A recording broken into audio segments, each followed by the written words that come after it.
Let's go back to the other story that we started to bring to you with Silindile Maseko, who's back from a briefing by Johannesburg officials, including the mayor, concerning the blast which happened last month, and it's said to have been caused by methane gas. Now, Silindile, welcome back. Let's continue our discussion. Now, I understand that this blast was caused by methane gas. That's the latest we know. But what else did the mayor and the other officials have to say?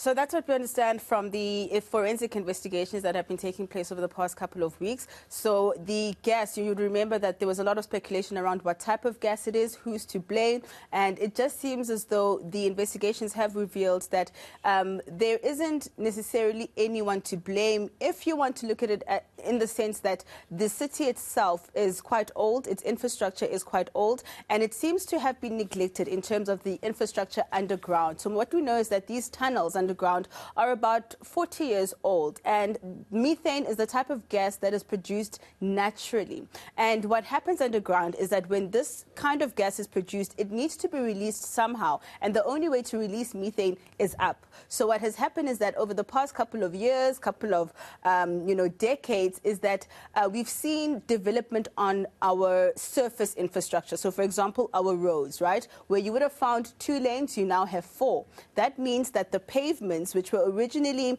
there, that had manholes that would be able to release the gases from underground, have been moved, and what you have is a flat surface which is tar and which does not allow for gases like methane to be released. So what has happened is that it's just compounded the situation, and we had all the elements taking place for a blast like that to occur. So what one of the engineers actually called it was a perfect storm, and it's not something that is, strange or unusual. But let's just take a listen to some of the technicalities around that blast. At the time when there was a road collapse, that was the time when some of the damage happened to one of those, where there was a pipe rupture on a 100-millimeter pipe. And that is what Johan and the team can also share with you. What we have further ruled out is that there were no negligence by electricity or any department, or any intentional action by individuals, or intentional release of gas into the tunnel, so that we could not detect. No signs of people living in the tunnels, no recent cable theft that we could find. What was the cause? And I think this is something that I've been asked for some few days now. What is the cause? What was the cause? The type of the gas that has fueled the explosion is methane. We can say it with certainty, it's methane. Now you would know that methane is lighter than air, so usually methane will then basically rise, it will then go up. It traveled up all along the service tunnel from an unknown source to the crest of the tunnel near the Van Branders Street. Now the team will also indicate you the speed at which it moved. Anything between 350 to 1,700 meters per second. That is why if you had to look at the CCTV footage, you would have just seen it would have taken a second or two up until from the top part up to the part of Loveday, from Loveday to Van Branders.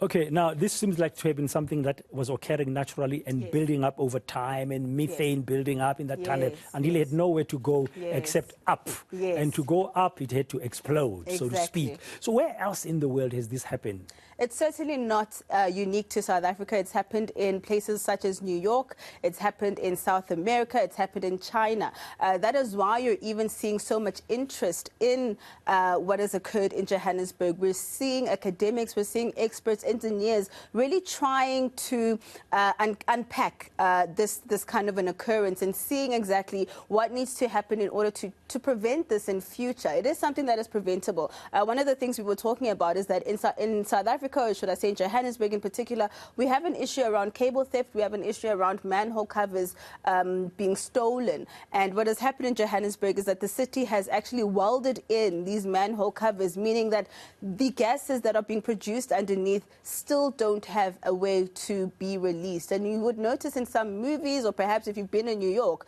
how they release the gases being produced underneath is to open the manholes overnight. And then you see the steam coming out. And you see the steam coming so out, right? Also escapes exactly. Okay. So we have a very unique situation in South Africa where I think it's now an opportunity for city officials, not just in Johannesburg, but Pretoria, Ekurhuleni, anywhere in South Africa, to really start looking at how they're going to redesign the infrastructure and to ensure that something like this doesn't happen again in future. So let's just take a listen to some of the comments that were also made during that media briefing, Brian.